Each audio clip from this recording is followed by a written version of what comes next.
안녕하십니까. 저는 강남농법인의 김혜선 고문입니다. 오늘도 정봉수 노무사님 모시고 최근에 기고한 글이신데 제목이 직장 내 괴롭힘 사건의 손해배상과 위자료에 대해서 아주 깊이 있는 기고문을 쓰셨습니다. 어떤 내용인지 말씀해 주시죠. 네, 안녕하십니까. 공인노무사 정봉수입니다.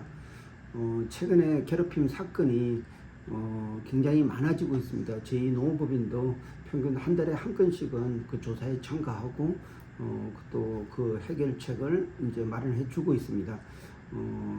근데 최근에 저희 방문한 어떤 고객이 이런 질문을 했습니다. 자기는 아파트 관리사무소의 팀장인데 그 청소부 아줌마한테 약간 안 좋은 소리로 2번 정도 나무랬는데 그런데 이게 직장 내 괴롭힘으로 이분이 노동부에 신고했고 또 노동부에서는 회사한테 진상조사를 해서 보고하라 이렇게 해서 자기도 그 내용에 대해서 이제 경위서를 작성해서 회사에 제출했더니만 회사에서는 자기한테 서면 경고를 내렸다고 합니다. 그래서 사실 이 사건은 그걸로 끝난 줄 알았는데 최근에 이 아파트 관리사무소 팀장이 그 해당 그 근로자로부터 그 손해배상 청구를 받았다고 합니다.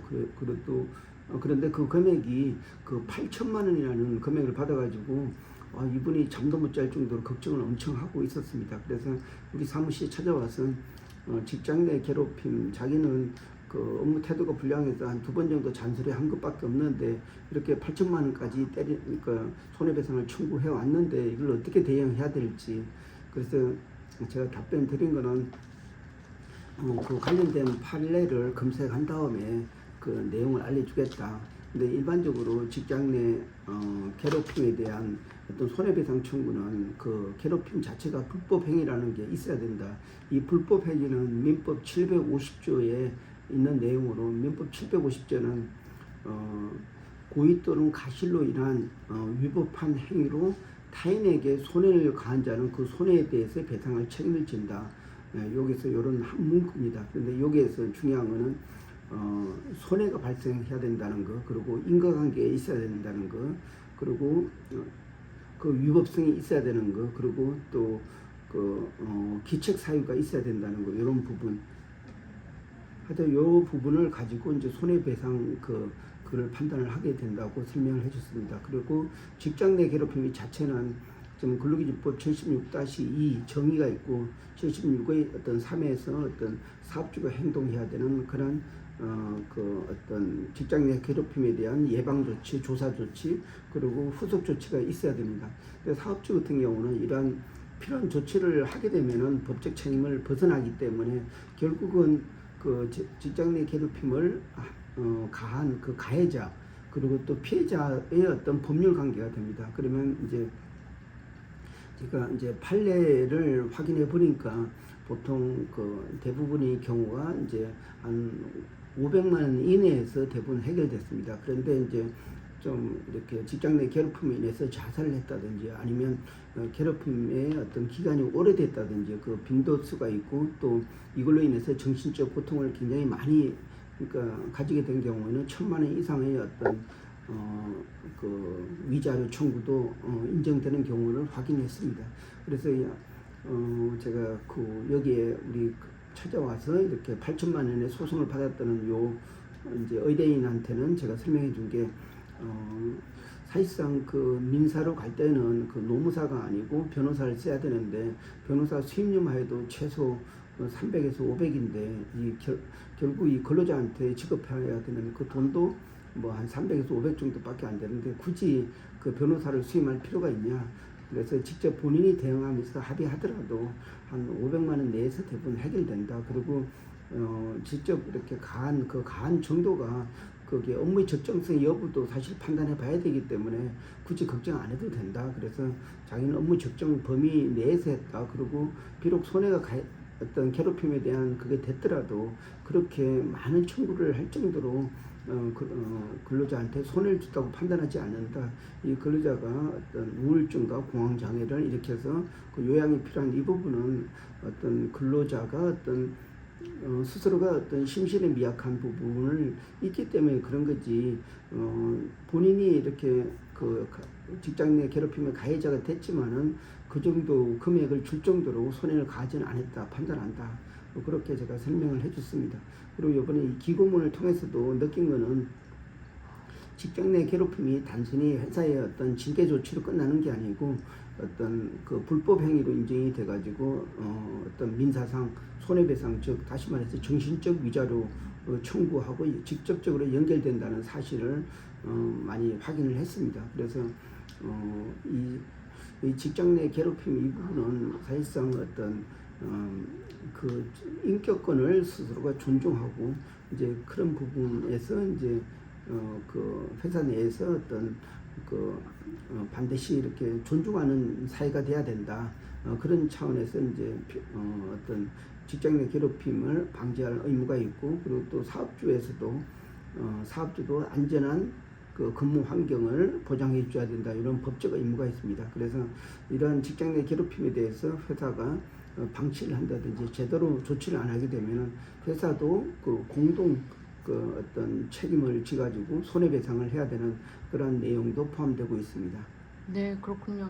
그러니까 직장 내 괴롭힘이 사실 요새 빈번하게 일어나고 있고 지금 서로 그러니까 조금 사람들 간에 예민한 상황이 좀 많이 발생해서 이런 일들이 나오는데, 그러면 이제 그것이 발생을 해서 위자료까지 받을 수 있는 거는 좀 절차가 복잡하고 입증할 서류들이 좀 많이 있는 거네요. 네, 그렇습니다. 그래서 제가 판례를 확인해 보니까 직장 내 괴롭힘으로 이제 주장은 하지만은 그를 증명하는 증거 자료가 없게 되면은 그 사건이 어떤 각하된 기각된다든지 이런 내용으로 하는 그런 상당한 사례도 있었습니다. 그렇기 때문에 어떤 직장 내 괴롭힘을 인정하기 위해서는 반드시 그 고용노동부나 아니면 회사를 통해서 직장 내 괴롭힘 사실 확인을 받아야지만이 그걸 근거로 제기를 할 수가 있고, 또 그 금액 결정도 본인이 이 직장 내 괴롭힘으로 인해서 얼마나 손해를 입었는지 이런 부분이 중요합니다. 그래서 이 부분까지도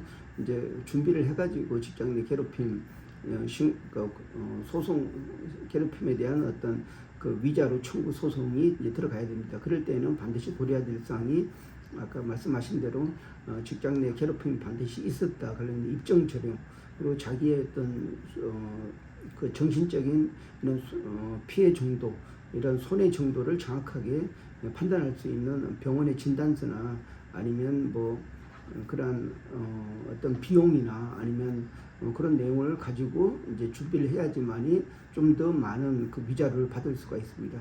네. 근데 그 반드시 고려해야 될 거는 이 소송은 많은 시간이 소요됩니다. 최소한 1년 정도 소요되고, 또 거기에 들어가는 어떤 소송 비용도 생각해야 됩니다. 그래서 그런 걸 생각하더라도 충분히 소송할 가치가 있으면 소송을 하는데, 그런 가치 없이 그냥 충분히 어떤 심적인 어떤 보상 효과를 위해서 한다는 것은 절대로 해서는 안 된다, 그렇게 말씀드립니다. 왜냐하면 소송에 들어가게 되면은 어떤 정신적 소상, 어떤 물질적 소상, 그러니까 시간, 그리고 또 그에 대해서 자기 본인의 일을 할 수 없을 정도로 굉장히 매이하는 이런 내용이 있기 때문에 가급적 소송은 피하는 게 바람직하다고 생각하고 있습니다. 네, 근데 저는 조금 불합리하다고 생각하는 게, 이게 직장 내 괴롭힘은 사실 노무사분들이 조사하고 이런 그 리포트도 쓰고 그런 상황인데, 예를 들어서 이제 소송에 들어가면 또 이게 변호사의 역할이라고 하셨는데, 그러면 그동안에 조사하고 이런 것이 변호사를 서포트하기 위한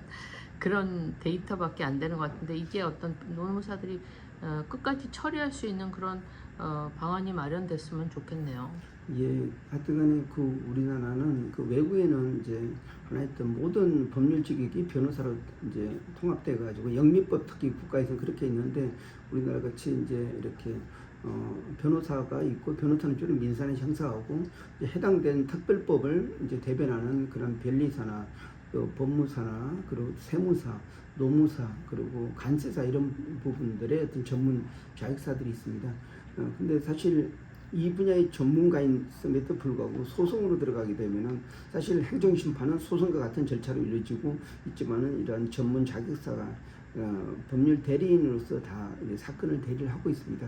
그런데 막상 소송으로 가게 되면은 이거를 변호사하고 같이 일을 해야 됩니다. 특히 산재 같은 경우는 공익노무사가 3심까지를 행정심판 단계에서 3심까지를 할 수 있는데 그게 만약에 인정이 안 될 때 소송으로 가게 되면 변호사하고 일을 같이 해야 됩니다. 이런 부분이 좀 안타까운 경우가 있고 사실 직장 내 괴롭힘도 거의 조사 자체를 90%가 그 공익노무사들이 하고 있습니다. 그래서 그런데도 불구하고 이게 그 위자료라는 어떤 불법 행위 청구가 들어가게 되면 민사상 손해가 그러니까 소송이 되기 때문에 변호사임으로 다시 되도록 합니다. 그래서 좀 그 법적 판단이나 심리는 노동법으로 하지만은 그 노무사가 어떤 법적의 어떤 대리를 위한 한계가 좀 있는 것 같습니다. 그래서 앞으로 그 어떤 그 법 개정에 있어서 어떤 전문 대리인, 법정 대리인들에게 그 해당된 부분에 한해서는 소송 대리가 인정이